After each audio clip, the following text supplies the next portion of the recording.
I started using cannabis in my early 20s, and then I started using more things like ecstasy and speed. For me, you know, it was the natural progression. I started with alcohol, and that quickly progressed on to cannabis and ecstasy. Amphetamine were quite part and parcel of that sort of scene, really, and naturally progressed on to using LSD and amphetamines. I suppose it sounds a bit naive, really, but I just started using it, or the drug, because other people were doing it. The opportunity was there, and I just took it.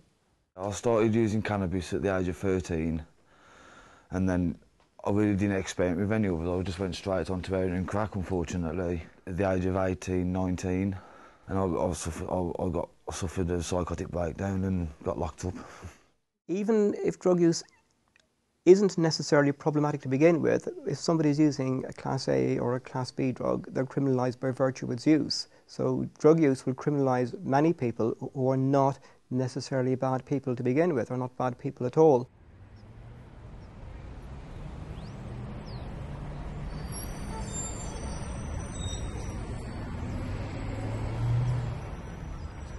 I think a lot of it, any person who uses a drug, really, it comes down to curiosity.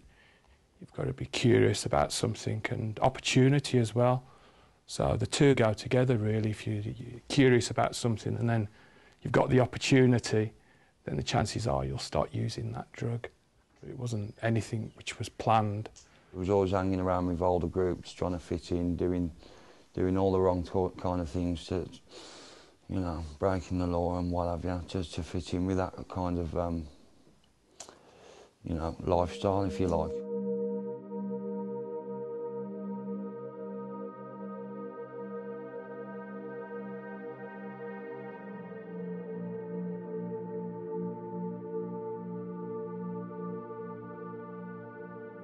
I never used to view it as being any big deal. First time I used it, it was kind of, is that it sort of thing? You know, like, and for quite some time I just use it once in a while. But all the time, like, I never viewed it as being a problem. Then it fell into a weekly habit and just went on from there, really. But all the time I was thinking, well, I'm in control. It's not something which is a problem to me. Kind of lulled me into a full sense of security, I suppose you could say. With crack use, you will get problems with weight loss, again, is the particular one that comes to mind, and also the psychological effects. The nature of the drug you're using, you just get lost in the logic and things just get all muddled up in your head. You can obviously have the devastating sudden death situations due to overdose and so on, but for lots of people it's more attritional. It's the lifestyle, it's the weight loss, it's just not functioning normally on a day-to-day basis.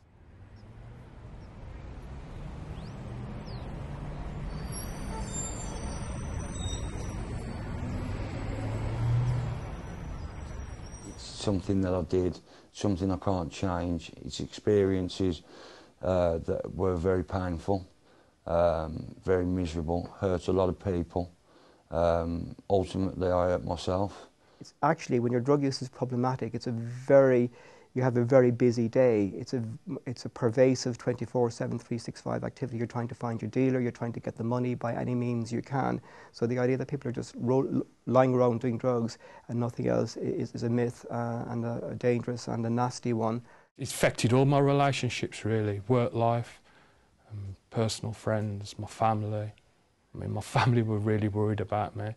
If I'm completely honest, the overwhelming obsession to use my drugs would outweigh any consequence that I might face further on in the future.